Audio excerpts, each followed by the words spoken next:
ॐ नमो भगवते वासुदेवाय। ॐ नमो भगवते वासुदेवाय। श्रीमद्भागवत महापुराण एकादश स्कंद त्रयोदश अध्याय। ॐ नारायणं नमस्कृत्य नरं चैव नरोत्तमं देवीं सरस्वतीं व्यासं ततो जयमुदीरयते। मूकं करोति वाचालं पङ्गुं लङ्घयते गिरिं यत्कृपातमहं वन्दे परमानन्दमाधवम्। निगमकल्पद्रवगलितं फलं सुखमुखादमृतद्रव्यसंयुतं पिबत भागवतं रसमालयं मुहुरः रसिका भुवि भावुका। त्रयोदश अध्याय। साधु संगर जेवा गुण आवर कर्मानुष्ठान पुणिता त्यागर विधान त्रयोदशरे वर्णन। श्री भगवान उवाच कहन्ति कृष्ण तो सचिते सुण उद्धव कहूँ तते। जे धर्म सांख्य कर्म जोगे मुहि कहिले ब्रह्म भागे। वेद पठन तप त्याग पुण्य समूह वैराग्य कुपतडाग निर्माण ए आदि पुण्य कर्ममान। विविध व्रत महादान जम नियम देवार्चन धन संचीर्ण यज्ञ करे तीर्थ गमन निरंतरे। नाना उपाय पथ हेरी मोते न पारे बस करी। ए जीव साधु संग बिनु लभि न पारे मोर तनु। सर्वकुसंग दश हरे जे नित्य साधु संग करे। जे अबा पतित पामर सत्संगे तरे भव घर। दैत्य दानव खग मृग गंधर्व अपसरा नाग। सिद्ध चारण विद्याधर यक्ष गुह्यक जे किन्नर। स्त्री शूद्र पतित चांडाळे तरिले साधु संग मेले। स्वभावे रजत में थांती साधु संग में मोते पांते। उद्धव कहूँ तो ग्रते सत्संगे तरी गले जेते। पूर्वे जे वृष पर्वावळी तरिले साधु संगे मिली। बाणमय जे विभीषण सुग्री जाम्बव हनुमान। गज जटायु तुलाधार प्रहलाद वृत्र जे असुर। लुब्धक कंसर कुबुझी सत्संगे मोर पादे भजी। यज्ञ कामिनी व्रज नारी साधु संगे गले तरी। स्वभावे स्त्री जन्म हन्ति वेद पुराण न जानन्ति। महांत न करन्ति सेवा से न पूजन्ति यज्ञ देवा। केवल साधु संग फले मते पाइले अंत काले। जार पुरुष भावे मते नित्य भाविले अंतर्गते। ଏଣୁ ତରିଲେ ବ୍ରଜ ନାରୀ ଆନନ୍ଦେ କହିଲେ ମୁରାରୀ। ବୃକ୍ଷ ସୁରଭି ନାଗ ମୃଗ ସାଧୁ ସଙ୍ଗମେ ମୋକ୍ଷ ଯୋଗ। ଭକତି ବଳେ ସାଧୁ ମେଳେ ମୋତେ ପାଇଲେ ଅନ୍ତକାଳେ। ଯୋଗୀନ୍ଦ୍ର ଗଣେ ମୁନି ଗଣେ ଧ୍ୟାନେ ଚିନ୍ତନ୍ତି ମୋ ଚରଣେ। ନ ପାଇ ସାଂଖ୍ୟ ଯୋଗେ ଫୁଟି ବିବିଧ ବ୍ରତ ଦାନ କୋଟି। ଏ ଆଦି ଚିତ୍ତ ବୈରାଗେ ସନ୍ନ୍ୟାସ ଭାବେ ସର୍ବତ୍ୟାଗେ। ଉପାୟ କରି ନାନା ମତେ ସେ ମତେ ଲଭିବେ କେମନ୍ତେ। ଯେ ସାଧୁ ସଙ୍ଗକୁ କରାଇ ସେ ତରେ ଭକ୍ତି ଭାବ ପାଇ। ଉଦ୍ଧବ ସାଧୁ ସଙ୍ଗ କରି ମାୟା ତରିଲେ ଗୋପ ନାରୀ। ଅକ୍ରୂର ଯେତେବେଳେ ମୋତେ ମଥୁରା ଘେନି ଗଲେ ରଥେ। ରାମ ସଙ୍ଗତେ ମୋତେ ଦେଖି ସକଳ ସଂସାର ଉପେକ୍ଷୀ। ମୋର ବିଯୋଗେ ବ୍ରଜ ନାରୀ ଶୋକ ସାଗରେ ଜ୍ଞାନ ହାରି। ମୋର ଚରଣେ ଅନୁରାଗେ ଚିତ୍ତ ବୁଡ଼ାଇ ପ୍ରେମ ଭାବେ। ଧରି ନ ପାରି ହୃଦ ମନ ଶୂନ୍ୟ ଦେଖିଲେ ତ୍ରିଭୁବନ।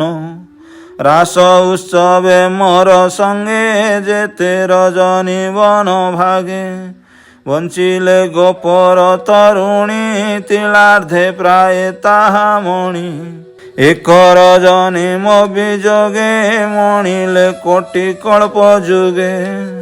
ମୋ ବିନୁ ନ ଜାଣନ୍ତି ଆନ ମୋ ପାଦେ ତନୁ ମନ ପ୍ରାଣ। ନିବେଦି ଆତ୍ମା ପାଶରିଲେ ରାତ୍ର ଦିବସ ନ ଜାଣିଲେ। ନ ଜାଣି ଇହ ପର ସ୍ଥାନ ଦେଖନ୍ତି ତ୍ରିଭୁବନ ଶୂନ୍ୟ। ସେ ଯେହ୍ନେ କରନ୍ତି ମୋ ସେବା ତହିଁ କି ଉପଲକ୍ଷ ଦେବା। ଯେହ୍ନେ ଗହନ ଘର ବନେ ସମାଧି ବସି ଯୋଗୀ ଜନେ। ଦେହ ସଂସାର ପାଶରନ୍ତେ ନିର୍ମଳ ଜ୍ଞାନ ଦେଇ ମତି। ଦେଖ ଏ ଯେତେ ନଦ ନଦୀ ପ୍ରବାହେ ମିଳନ୍ତି ଜଳଧି। ଲବଣ ଜଳେ ସେ ମିଶନ୍ତି ସୁନାମ ରୂପ ପାଶରନ୍ତି। ଗୋପ କାମିନୀ ସେହି ମତେ ମନ ବଚନ ଦେଇ ମୋତେ। ଦେହ ସଂସାର ପାଶରିଲେ ଜନ୍ମ ମରଣ ନିସ୍ତରିଲେ। ଯାର ପୁରୁଷ ଭାବ ମୋହେ ମୋତେ ନ ଜାଣନ୍ତି ନିଶ୍ଚୟ। ପରମ ବ୍ରହ୍ମ ମୁଁ ସ୍ୱଭାବେ ଅନ୍ତେ ପଶିଲେ ମୋର ଠାବେ। ଏଣୁ ଏ ସାଧୁଙ୍କ ସଙ୍ଗମ ତାର ସ୍ଥାବର ଜଙ୍ଗମ। ଏ ବୋଲ ବୁଝି ତୁ ଧବ ମୋର ଚରଣେ କର ଭାବ। ବିଧି ନିଷେଧ ଆଦି କର୍ମ ଛାଡ଼ି ସକଳ ଲୋକ ଧର୍ମ। ପ୍ରବୃତ୍ତି ନିବୃତ୍ତି ଏବେନି ଦୃଷ୍ଟି ଶ୍ରବଣେ ଅନୁମାନି। ସକଳ ଛାଡ଼ି ଜ୍ଞାନ ବଳେ ଭଜ ତୁମ ପାଦ କମଳେ। ମୁହିଁ ସେ ମହାମହେଶ୍ୱର ସକଳ ଆତ୍ମା ମୋ ଗୋଚର। ତୁ ଏକ ଭାବେ ଯେବେ ଭାବୁ ଏ ଘୋର ସଂସାରୁ ତରିବୁ। ଶରଣ ପଶ ମୋର ପାଦେ ନ ଡର ବିଷୟା ବିଷାଦେ। ଯେ ମୋର ଚରଣ ଚିନ୍ତଇ ସଂସାରେ ତାର ଭୟ ନାହିଁ। ଏମନ୍ତ ଗୋବିନ୍ଦର ବାଣୀ ଉଦ୍ଧବ ଭୟ କଲା ଶୁଣି। କୃଷ୍ଣ ଚରଣ ତଳେ ପଡ଼ି ବୋଲଇବେନି କର ଯୋଡ଼ି। ଉଦ୍ଧବ ଉବାଚ ଭୋ ନାଥ ତୋହରା ବଚନ শুনি সংশয় মোর মন, তুমতে কথা অনুসারে বইলু কর্ম তেজিবারে। পুଣି বইলু ভজ মতে, ଏଣୁ ମୁଁ ଭ୍ରାନ୍ତି କଲି ଚିତେ। କି କର୍ମ କଲେ ନର ହରି, ପ୍ରାଣୀ ସଂସାରୁ ଯାନ୍ତି ତରି। କି କର୍ମ ତେଜି ଭବୁ ପାର, କହ ହେ କମଳାର ବର। ଏବେ ନିସଂଶୟ ମୋକ୍ଷେଦ, ଜ୍ଞାନ ଖଡ଼ଗେ ନାଥ ଛେଦ। ଉଦ୍ଧବ ବାକ୍ୟ ଯଦୁପତି, କହନ୍ତି ଜୀବ ଆତ୍ମା ଗତି। ଶ୍ରୀ ଭଗବାନ ବାଚ, ଶୁଣ ହେ ଭକତ ନିପୁଣ, ଏ ଜୀବ ସ୍ୱଭାବେ ନିର୍ଗୁଣ। ଈଶ୍ୱର ନିରଞ୍ଜନ ଏହି, ମାୟା ସୟଳେ ଦେହ ବହି। ଯେଣୁ ଅବିଦ୍ୟା ବନ୍ଧ ତାର, ଏ ଘେନି କର୍ମେ ଅଧିକାର। ବିଧି ନିଷେଧ ଏଣୁ କରି, ସୁକର୍ମ କୁକର୍ମ ବିଚାରି। ଏଣୁ କେବଳ ମୋକ୍ଷ ଲାଭେ, କର୍ମ କରିବ ଶୁଦ୍ଧ ଭାବେ। ଏମନ୍ତେ ସାଧି ଶୁଦ୍ଧ କର୍ମ, ଲଭେ ଭକତି ତୁଟେ ଭ୍ରମ। ଭକତି ଉପୁଜିବ ଯେବେ, ଛାଡ଼ିବ ସର୍ବ କର୍ମ ତେବେ। ଏ ଭାବେ ଥିଲେ ହେ ଉଦ୍ଧବ, କର୍ମ ଲକ୍ଷିତ ଶୁଭାଶୁଭ। ଜୀବର ନୁହଁ ବନ୍ଧନ, କହିଲେ ଶ୍ରୀ ମଧୁସୂଦନ। ଏବେ ତୁ ଶୁଣ ମୋ ବିଚାର, ଜୀବ ଆତ୍ମାର ମୋକ୍ଷ ଦ୍ୱାର। ଏ ଜୀବ ଆତ୍ମା ମହେଶ୍ୱର, ସୂକ୍ଷ୍ମ ନିର୍ମଳ ନିରାକାର। ପୁରାଣ ପୁରୁଷ ଏ ଆଦି, ଦେହେ ପ୍ରକାଶେ ଚକ୍ର ଭେଦି। ପ୍ରଥମ ଚକ୍ରେ ସୂକ୍ଷ୍ମ ରୂପେ, ଦ୍ୱିତୀये ପ୍ରକାଶେ ଅଳପେ। ତହୁଁ ଅଧିକ ମଣିପୁରେ, ପ୍ରକାଶେ ଅନାହତ ଦ୍ୱାରେ। ମୃଣାଳ ସୂତ୍ରେ ମାର୍ଗେ ଜ୍ୟୋତି, ଧ୍ୟାନେ ଅଭ୍ୟାସେ ଯାହା ଚିନ୍ତି। ଚକ୍ର ପବନ ମହାବଳୀ, ମନ ପବନ ସଙ୍ଗେ ତୋଳି। ବିଶୁଦ୍ଧ ଚକ୍ର ରନ୍ଧ୍ର ଦେଶେ, ଆସନ ଦୃଢ଼ ବନ୍ଧ ପାଶେ। ପ୍ରାଣକୁ ବ୍ରହ୍ମରନ୍ଧ୍ରେ ଥୋଇ, ନିଶ୍ଚଳ ଧ୍ୟାନେ ମନ ଦେଇ। ତେବେ ତୁ ଦେଖିବୁ ସାକ୍ଷାତେ, ଆତ୍ମାର ରୂପ ଦୃଷ୍ଟି ମାତ୍ରେ। ଅଗ୍ନି ଯେ ସନେ ଥାଏ ଶୂନ୍ୟେ, କେବଳ ଉଷ୍ମ ଅନୁମାନେ। ଲୌହ ପାଷାଣ ଘର୍ଷଣ, ସଂଯୋଗେ ଉଠେ ଅଗ୍ନି କଣ। ଯତ୍ନେ ସମିଧ ଦେଲେ ତହିଁ, ସ୍ୱଭାବେ ଶିଖା ପ୍ରକାଶଇ। ପୁଣି ପାଇଲେ ଘୃତ ଧାର, ଜଳଇ ଅତି ବଳିୟାର। ଏ ରୂପେ ଆତ୍ମା ସୂକ୍ଷ୍ମ ବାଣୀ, ବେଦ ବଚନ ପରିମାଣି। ଏ ଷଡ଼ ଚକ୍ର ଭେଦି ସ୍ଫୁରେ, ଶବଦ ଦ୍ୱାଦଶ ପ୍ରକାରେ। ଏ ଅନାହତ ପୁରେ ସ୍ଥିତି, ଜୀବ ଆତ୍ମାର ତତ୍ତ୍ୱ ଗତି। ଏ ଜୀବ ସୃଷ୍ଟି ପ୍ରକରଣେ, ଯେ ଏକାଦଶ ଇନ୍ଦ୍ରି ଗଣେ କେ ଜ୍ଞାନ ମାର୍ଗରେ ସଞ୍ଚରେ କେ କର୍ମ ପଥରେ ପ୍ରଚରେ ମନ ସଂକଳ୍ପେ ବୁଦ୍ଧି ଚିନ୍ତି ଯେ ଅଭିମାନେ ଅହଂକୃତି ରଜତାମସ ସତ୍ୱଗୁଣ ମାୟାର ବିକାର ଏ ପୁଣ ଉଦ୍ଧବେ କହିଲେ ଶ୍ରୀପତି ଜାଣନ୍ତୁ ଏହି ରୂପେ ଚିନ୍ତି ସେ ନିତ୍ୟ ସନାତନ ହରି ଅନନ୍ତ ଶକ୍ତି ଅଛି ଧରି ପ୍ରଥମେ ଏକ ରୂପ ତାର ଅନାଦି ଅବ୍ୟକ୍ତ ଈଶ୍ୱର ସେ ନିଜ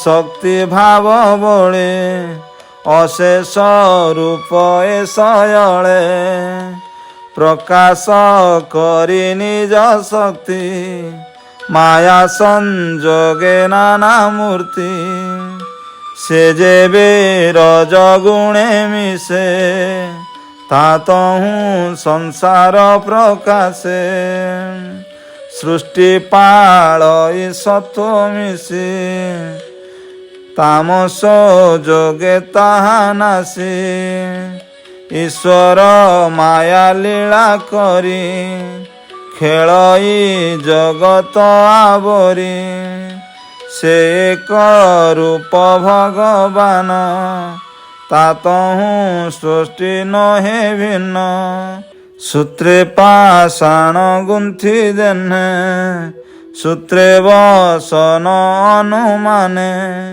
ଏ ରୂପେ ଜଗତ ଗ୍ରନ୍ଥନ ଅନ୍ତର ବାହେ ଭଗବାନ ଅନାଦି ଅରୂପ ପ୍ରତ୍ୟକ୍ଷ ସଂସାର ରୂପ କଳ୍ପ ବୃକ୍ଷ କର୍ମ ଏ ହାର ମୂଳ ବୀଜ ରସ ସଂଯୋଗେ ମହାତେଜ ବଢ଼ଇ ଫଳ ପୁଷ୍ପ ଘେନି ବିଭୋଗ ଅପବର୍ଗ ବେନି ପୁଣ୍ୟ ପାତକ ରଜ ବୀର୍ଯ୍ୟେ ବୃକ୍ଷ ଅଙ୍କୁରି ଉଠେ ତେଜେ ଅନନ୍ତ ବାସନାର ମୂଳେ ଏ ବୃକ୍ଷ ସ୍ଥାପନା ନିଶ୍ଚଳେ ଏ ତିନି ନାଳ ତିନି ଗୁଣେ ବୃକ୍ଷର ନିର୍ମାଣ କାରଣେ ଏ ପଞ୍ଚ